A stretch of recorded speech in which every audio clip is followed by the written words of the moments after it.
छत्रपती संभाजी महाराजांनी धर्मरक्षणासाठी आपल्या प्राणाची आहुती दिली। मित्रांनो, आपण धर्मवीर संभाजी महाराजांचा अपमान करतोय, पदोपदी अपमान करतोय। त्याने धर्मरक्षणासाठी जी प्राणाची आहुती दिली ना, त्या आहुतीचा अपमान करतो आपण म्हणतो, अरे काय तू पूजा करतोयस, काय घंटीनाद करतोयस, काय टाळ्या वाजवतोयस, काय प्रार्थना करतोयस, काय भजन करतोयस, काय पूजन करतोयस। ह्याच्या मागे फक्त आणि फक्त विज्ञान आहे, मानसशास्त्र काम करते। काय तर रोगप्रतिकार शक्ती तुमच्या शरीरामध्येच डॉक्टर आहे, वैद्य आहे। मित्रांनो, मग ती इम्युनिटी कधी वाढू शकते तर तुम्ही ह्या निसर्गाचे नियम पाळा, ना की डॉक्टरचे, ना की वैद्याचे। हिन गोष्टीला दूर ठेवून त्या धर्माचा आचरण करणं। मग ह्या हिंदू धर्मासाठी, या सनातन धर्मासाठी संभाजी महाराजांनी जे त्याग केलं, हाल करून त्यांचा तो जीव घेतला गेला, तरीसुद्धा ते आपल्या निर्णयानुसार इकडे तिकडे झाले नाहीत। आपल्या जरासं बोटाला जरी कापलं गेलं तर आपण हाय होई करतो। म्हणजे विचार करा मित्रांनो, त्यांची जिव्हा काटली गेली, त्यांची नखं उपटली गेली, त्यांची डोळे फोडले गेले। आणि अशा संभाजी महाराजांनी जे त्याग केलं धर्मरक्षणासाठी, त्याचा आपण पदोपदी अपमान करतो।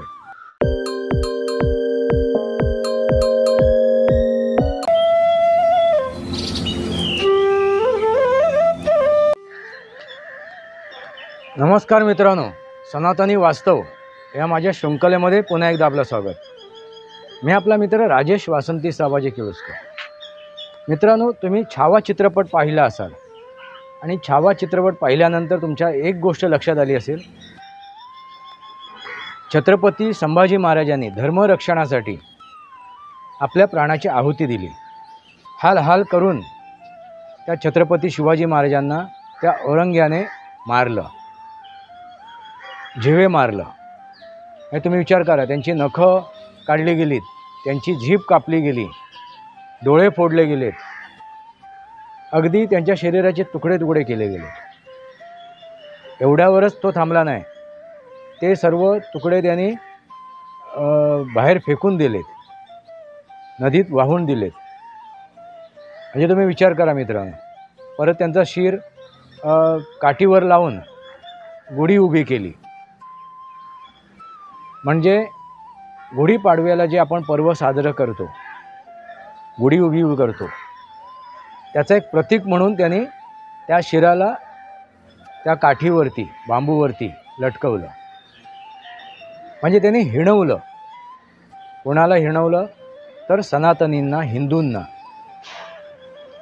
मित्रांनो, आपण धर्मवीर संभाजी महाराजांचा अपमान करतोय, पदोपदी अपमान करतोय।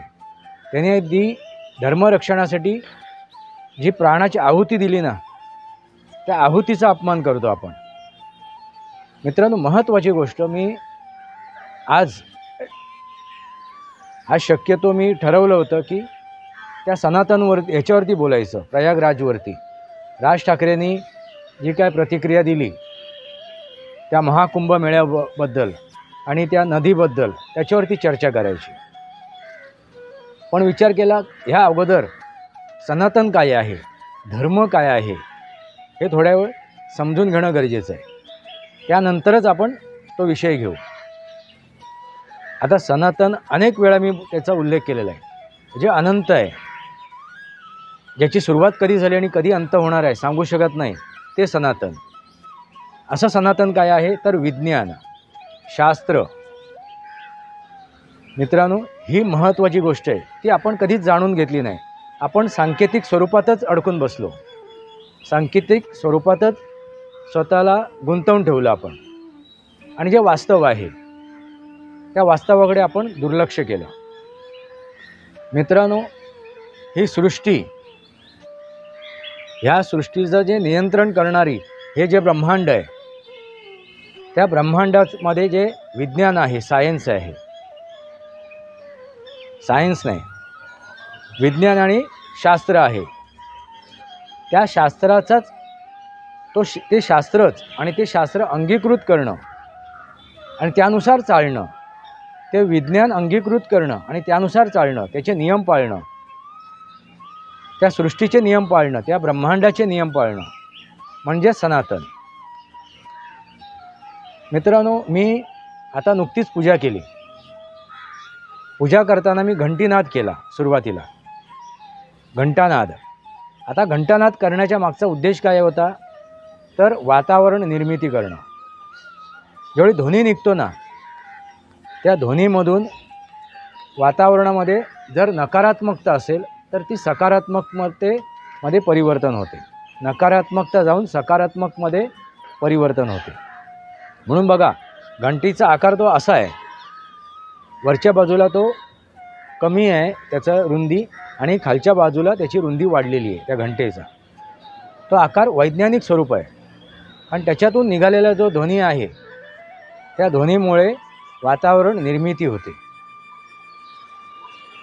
मित्रांनो, मी गंध लावलेला तुम्ही बघितला असाल, माझ्या कपाळाला गंध लावलेला आहे मी.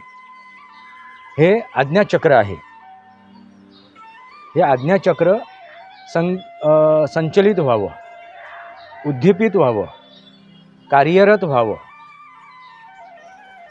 ह्यासाठी हे फक्त एक निमित्त आहे, गंध लावणं. आता एक कुंकू का, तर कुंकू हा विषय आहे गरम, हा पदार्थ गरम आहे, म्हणून स्त्रिया कुंकू लावतात, कुंकुम तिलक लावतात, कारण हे आद्याचक्र त्यांचं काय राहावं, कार्यरत राहावं. आणि मग काय योग्य आहे काय अयोग्य आहे ते आपल्याला समजून येते, उमजून येते, आपली सद्विवेक बुद्धी जागृत राहते. ह्याच्या मागे वैज्ञानिक कारण आहे, शास्त्रीय कारण आहे. ते म्हणजे आज्ञाचक्र काय राहणं, जागृत राहणं, संचलित राहणं, कार्यरत राहणं. पण आपण त्याच्याकडे काय बघतोय, अरे काय गंध लावला, काय गावंढळ आहेस, काय मूर्ख आहेस. नाही मित्रांनो, इथेच आपण चुकतो. नंतर मी आरती केली. ती का केली, तर ते संगीत मी म्हणालो, त्या संगीतामध्ये, त्या स्वरामध्ये मी काय झालो, एकाग्र झालो. आणि ती म्हणताना मी टाळ्या वाजवल्या. हे ऑक्युप्रेशर ट्रीटमेंट आहे. टाळ्या वाजवणं म्हणजे ऑक्युप्रेशर ट्रीटमेंट आहे. ह्याच्यामध्ये विज्ञान आणि शास्त्र समजून घेणं गरजेचं आहे. आणि तो नाद होतो, जो ध्वनी निघतो टाळ्या वाजवल्यानंतर, त्या नादामुळे, त्या ध्वनीमुळे सुद्धा वातावरण निर्मिती होते, नकारात्मकता निघून जाते, आपली वैयक्तिक नकारात्मकता आणि सभोवतालची नकारात्मकता निघून जाते. मित्रांनो, लक्षात आलं का? ह्याच्यामागे हे स्वरूप आहे, हे विज्ञान आहे. टाळ्या वाजवणं, घंटानाद करणं किंवा एखादं वाद्य वाजवणं, त्याच्यामागे ध्वनीनाद आहे. आणि या ध्वनीनादामध्ये जे वायू आहे, हवा आहे, त्याच्यामध्ये त्याचं हे होते, काय संचलित होते, त्याची अभिक्रिया होते. आणि ती अभिक्रिया झाल्यानंतर एक सकारात्मक गोष्ट निर्माण होते, एक सकारात्मक ऊर्जा निर्माण होते. आणि तीच आपल्या आयुष्यासाठी महत्त्वाची असते. हे समजून घेणं गरजेचं आहे. आपण म्हणतो, अरे काय तू पूजा करतोयस, काय घंटीनाद करतोयस, काय टाळ्या वाजवतोयस, काय प्रार्थना करतोयस, काय भजन करतोयस, काय पूजन करतोयस. ह्याच्यामागे फक्त आणि फक्त विज्ञान आहे. मानसशास्त्र काम करते. मन एकाग्र करणं, मन शांत करणं आणि आपली सद्विवेक बुद्धी जागृत करणं, हा त्याच्या मागचा उद्देश आहे. हे जे सोपस्कर आपण करतो त्याच्या मागचा उद्देश हाच आहे, मनावरती नियंत्रण आणणं. तो आपण जप करतो, माळ जपतो, त्यावेळी एखादी माळ जपत असतो, मग ती रुद्राक्षाची असो किंवा तुळशी माळ असो किंवा स्फटिकाची माळ असो, त्याचे विविध गुणधर्म आहेत. त्यावेळी आपली हाताळत असतो, आपल्या हातामधून ती फिरत असते, आपल्या बोटांमधून फिरत असते, त्याच्या स्पर्शामधून आपल्या शरीरामध्ये एक ऊर्जा निर्माण होत असते. त्या स्पर्शाने त्याच्या गुणधर्माने. मित्रांनो, लक्षात आलं का? आणि दुसरी, आपण ज्यावेळी ते बोटावरून फिरवत असतो त्यावेळी ऑक्युप्रेशर ट्रीटमेंट होत असते. म्हणजे विचार करा मित्रांनो, ह्याच्यात फक्त विज्ञान आणि शास्त्र आहे. शास्त्र म्हणजे जे शाश्वत आहे आणि विज्ञान म्हणजे जे विधिविधानाने युक्त आहे, असं ते विज्ञान. म्हणजे वास्तवात आहे हे समजून घेणं गरजेचं आहे, हे उमजून घेणं गरजेचं आहे. मग ह्या धर्मरक्षणासाठी, हे धर्म काय आहे? आता धर्म आपण आधी आपण हे पूर्ण करू हा विषय सनातनचा. आपण सनातनी का आहोत? तर आता पशुपक्षी बघाल, प्राणी मात्र बघाल, ते सगळे सनातनी आहेत. प्रत्येक जीव सनातनी आहे. का असं म्हणतोय मी? तर तो प्रत्येक जीव या सृष्टीचा नियम पाळतो. तो घड्याळ लावून उठतो का? तो वैद्याने सांगितलेलं 5 लिटर पाणी प्या म्हणून 5 लिटर पाणी पितो का? नाही. तहान लागलं की पाणी प्यायचं, भूक लागली की जेवायचं, अन्न ग्रहण करायचं. म्हणून बघा, तुम्हाला वाघ म्हणाल, हिंस्र प्राणी म्हणतो, हिंस्र प्राणी, वाघ म्हणाल, चित्ता म्हणाल, लांडगे म्हणाल, कोल्हे म्हणाल, तरस म्हणाल, ते शिकार कधीही नाही करत. त्यांना भूक लागली तरच ते शिकार करतात. नाहीतर त्यांच्या अवतीभोवती ते जे शाकाहारी प्राणी आहेत ते फिरत असतात अगदी निश्चिंत. त्यांना माहिती आहे त्याची भूक मिटलेली आहे, हा आता आपल्यावर अटॅक नाही करणार, हा आपल्यावर आक्रमण नाही करणार. पण मनुष्य प्राणी कसा आहे? पोट भरलेलं असलं तरी तो एखाद्याचा जीव घेईल. हे दुर्गुण आहेत मनुष्य प्राण्यांचे, बुद्धिजीवी प्राण्याचे हे दुर्गुण आहेत. तो नियम पाळतोय, तो कायदा पाळतोय. कसला? तर सृष्टीचा, ह्या ब्रह्मांडाचा. आणि हे कायदा पाळणंच हेच महत्त्वाचं आहे. हा नियम पाळणं हेच महत्त्वाचं आहे. कशाचं? सृष्टीचं आणि ब्रह्मांडाचं.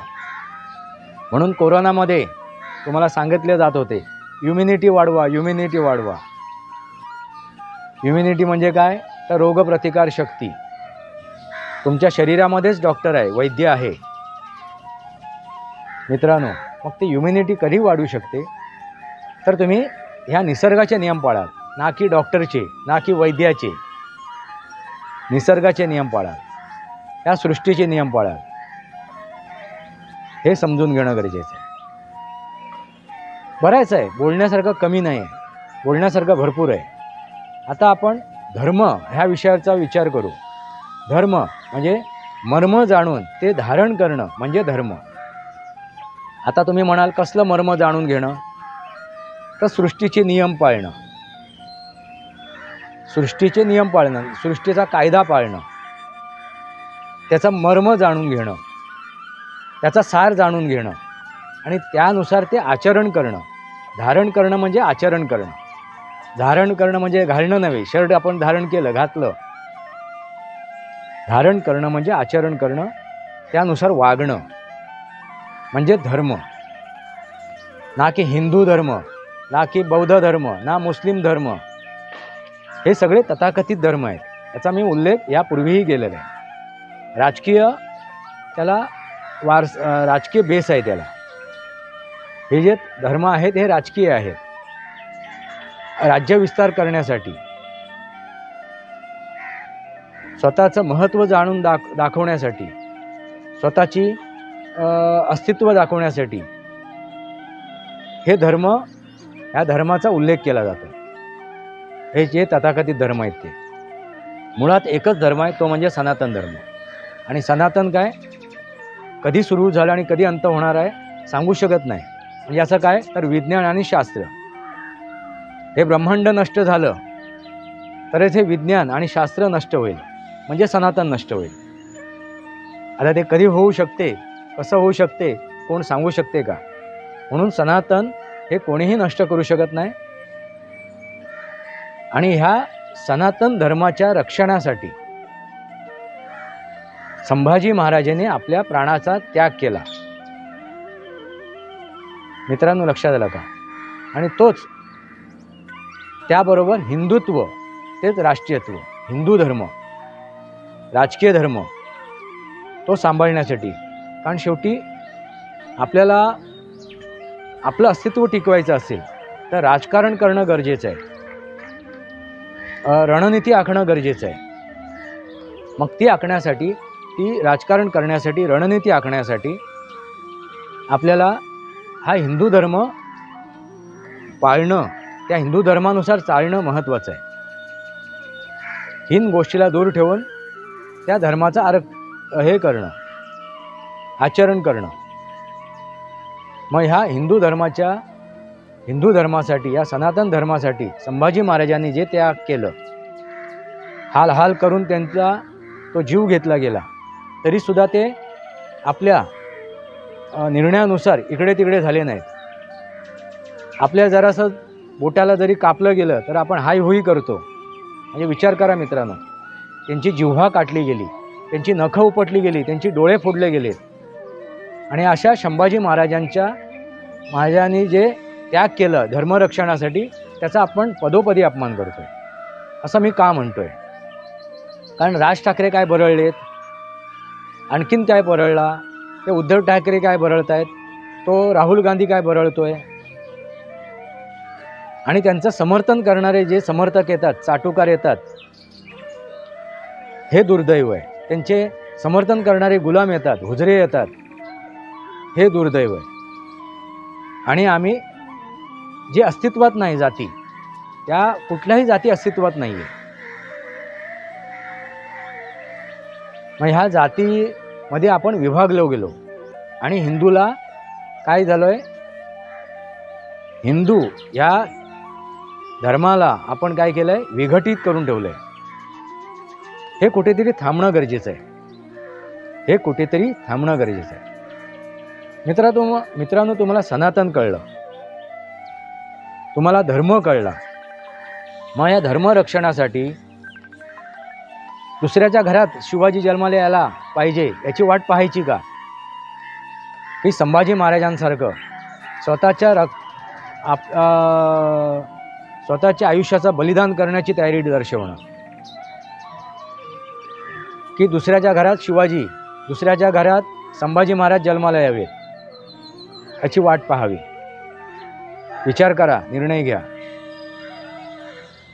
सैनिक दुसऱ्याच्या घरात जन्माला यावा, माझ्या घरात नव्हे. कारण मला ऐश्वर्यात जगायचं आहे, मला या सृष्टीचा ऱ्हास करायचा आहे, मला या ब्रह्मांडाचा ऱ्हास करायचा आहे. आता हे 3 ओझन आहेत, ओझन वायू आहेत, ते विरळ व्हायला लागलेत. त्यामुळे उष्मा वाढली, कधीही पाऊस पडतो. सूर्याचा प्रकाश पृथ्वीपर्यंत पोचायला लागला, किरण, आणि त्यामुळे टेम्परेचर वाढायला लागला, वातावरणामध्ये उष्मा वाढायला लागली. याला कारण काय? तर प्रदूषण, वायू प्रदूषण, जल प्रदूषण. म्हणजे कधी थांबणार? आम्ही सनातनचा ऱ्हास करतोय, आम्ही सनातनची माती करतोय. तर काय, ह्या सृष्टीची, ह्या ब्रह्मांडाची आपण माती करतोय. आणि तो कोण करतोय? तर मनुष्य प्राणी. मुसलमानसुद्धा सनातनी आहे मित्रांनो, मुसलमानसुद्धा सनातनी आहे, बौद्धसुद्धा सनातनी आहे, ईसाई ख्रिश्चनसुद्धा सनातनी आहे. आता मुसलमान कसा सनातनी आहे मी सांगतो. बघा, जिथून ते लघवीची जी जागा आहे त्याची ती चामडी काढतात. का काढतात? कारण ते अनिवार्य आहे. कारण हा धर्म, तथाकथित धर्म, जन्माला कुठे आला? रेगिस्तानमध्ये. म्हणजे जिथे वाळवंट आहेत, गल्फ कंट्रीमध्ये. मग तिथे पाण्याची कमतरता आहे, पाण्याची उणीव आहे. मग स्वच्छतेसाठी ही केलेली उपाययोजना आहे. त्याच्यात अल्लाचा किंवा परमेश्वराचा काही प्रश्न येत नाही. तुळस आपण का लावतो? तर ती अँटीबायोटिक आहे, अँटीसेप्टिक आहे. परत ती 24 तास ऑक्सिजन देते, प्राणवायू देते. विज्ञान आहे मित्रांनो, पण आपण तिला दैवी स्वरूप दिलं आहे. जे देतो, जे प्रदान करतो, तोच तो देव. देणारा, प्रदान करणारा. देवाचा अर्थच तो आहे, देणारा, प्रदान करणारा. मित्रांनो, तुमच्या थोडक्यात लक्षात आलं असेल, मग तुम्ही सनातनी आहात तर हे जे सोपस्कर आहेत, ह्या ज्या काय प्रथा आहेत, हे जे काय आपण सण साजरे करतो, हे जे काय सण साजरे करतो, हे जे काय आपण रीतिरिवाज पाळतो, त्याच्या मागचा उद्देश एवढाच आहे, तो म्हणजे शास्त्र आणि विज्ञान हे समजून घेणं गरजेचं आहे. प्रत्येक सण आपण ऋतूनुसार साजरा करतो, मग त्याला किती महत्त्व द्यायचं आणि तो कसा साजरा करायचा हे आपल्यावरती आहे. आता गुढीपाडवा आपण साजरी करणार आहोत, चैत्र महिन्याची सुरुवात. म्हणजे आता आपण ज्यावेळी गुढीपाडवा साजरा करतोय, त्याच्या मागचा उद्देश काय आहे, त्याच्या मागे शास्त्रीय कारण काय आहे, याचा उल्लेख मी केलेला आहे यापूर्वीसुद्धा. आता मी त्याच्यावरती चर्चा करत राहणार नाही आहे. सनातनी वास्तव या माझ्या यूट्यूब चॅनलवरती त्याची मी माहिती दिलेली आहे. कसली गुढीपाडव्याचं औचित्य काय आहे, महत्त्व काय आहे, तो साजरा का करावा, कसा करावा, वगैरे वगैरे. मित्रांनो, तुमच्या लक्षात आलं असेल, ह्या पुढे मी जो व्हिडिओ बनवणार आहे तो मी या प्रयागराजमध्ये जो कुंभमेळा झाला, महाकुंभमेळा झाला, त्याचा औचित्य काय आहे, तो साजरा का करावा, का केला गेला, 144 वर्षानंतरच तो का केला गेला, तो प्रयागराजमध्येच का केला गेला, त्याच्यामागे काय विज्ञान आहे, काय शास्त्र आहे, हे मी तुम्हाला पुढच्या भागामध्ये, पुढच्या अध्यायामध्ये मी सांगणार आहे. पुढच्या व्हिडिओमध्ये मी त्याचं वर्णन करणार आहे, ही माहिती तुमच्यासमोर ठेवणार आहे. मित्रांनो, तुमच्या लक्षात आलं का, आपण संभाजी महाराजांचा कसा काय पदोपदी अपमान करतोय. आपण सनातनी आहोत का, आपण हिंदू आहोत का, हा प्रश्न जरा एकदा आपल्या मनाला विचारा. की आम्ही हिंदू नसून आम्ही गुजराती आहोत, आम्ही हिंदू नसून मराठा आहोत, आम्ही हिंदू नसून भंडारी आहोत, आम्ही हिंदू नसून चांभार आहोत, आम्ही मारवाडी आहोत, आम्ही यादव आहोत, कोण आहोत? आम्ही सनातनी आहोत का, की आम्ही हिंदू आहोत, की आम्ही मुसलमान आहोत, बौद्ध आहोत, जैन आहोत, कोण आहोत? तर आपण सनातनी आहोत, ना की हिंदू, बौद्ध, जैन, मारवाडी वगैरे वगैरे जे काय असेल ते, हे तथाकथित धर्म. आपण कोण आहोत? सनातनी आहोत. आपण कोण आहोत? हिंदू आहोत. तर आपल्याला किती विभाजित करायचं आहे आणि आपण किती माती खायची आहे हे आपल्याला ठरवायचं आहे. मित्रांनो, जे कोण माझा हा व्हिडिओ पाहत आहे, जे काही व्ह्युअर्स आहेत, त्यांनी सांगावं तुम्ही कुठल्या धर्माचे आहात, तुम्ही कुठल्या तथाकथित धर्माचे आहात, तुम्ही कुठल्या तथाकथित जातीचे आहात. आणि ह्या धर्मरक्षणासाठी ज्या संभाजी महाराजांनी जी प्राणाची आहुती दिली, ती फक्त मराठ्यांसाठीच नव्हती, ती ह्या पूर्ण भारतवर्षासाठी होती. अन्यथा या तथाकथित धर्मामध्ये, मुसलमान धर्मामध्ये, इस्लाम धर्मामध्ये आपलं परिवर्तन झालं असतं आणि सनातन काय आहे हे आपण समजू शकलो नसतो, सनातनी उरला नसता. मग ह्या अशा या मोठ्या विभूतीला आपण आठवण करून, त्याच्यासमोर नम्र होऊन, त्या दैवतासमोर नम्र होऊन आपण त्याची इज्जत ठेवावी, त्यांनी दिलेल्या बलिदानाची इज्जत ठेवावी, एवढीच मी तुमच्याजवळ प्रार्थना करतो. ठरवा, आता निर्णय घ्या. आपण सनातनी आहोत आणि सनातन म्हणजे काय आहे, धर्म म्हणजे काय आहे आणि ह्याचा वास्तव काय आहे ते आपण सांकेतिक स्वरूपातच अडकून राहायचं. निर्णय घ्या. बोलण्यासारखं खूप आहे, एपिसोड बनवीन मी, थोडक्यात माहिती दिली. सनातनी वास्तव या माझ्या शृंखलेला सबस्क्राईब करा, बेल आयकॉन दाबा, माझे विचार पड असेल लाईक करा, आपले विचार कमेंट बॉक्समध्ये मांडा. तुर्तास इतकंच. भारत माता की जय, वंदे मातरम. जय भारत, जय महाराष्ट्र, जय सनातन.